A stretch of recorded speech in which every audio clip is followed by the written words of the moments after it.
আসসালামু আলাইকুম ওয়া রাহমাতুল্লাহি ওয়া বারাকাতুহু। আশা করি সকলেই ভালো আছেন। কুরবানি সম্পর্কে একটি গুরুত্বপূর্ণ বিষয় নিয়ে আপনাদের সামনে হাজির হলাম। বিষয়টি হলো, অনেক সময় স্বামী মালিকে নেশাব হয় না, অনেক সময় স্ত্রী মালিকে নেশাব হয়।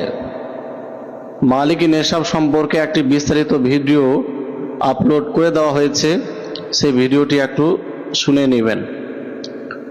ওই ভিডিওতে আমি বলেছি যে মালিকি নেশাব কাকে বলা হয়, কখন কার উপরে কুরবানি ওয়াজিব হয়, এ ব্যাপারে বিস্তারিত আলোচনা করেছি।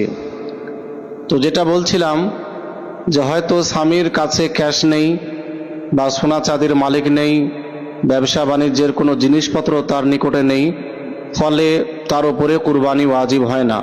কিন্তু স্ত্রীর মালিকানায় হয়তো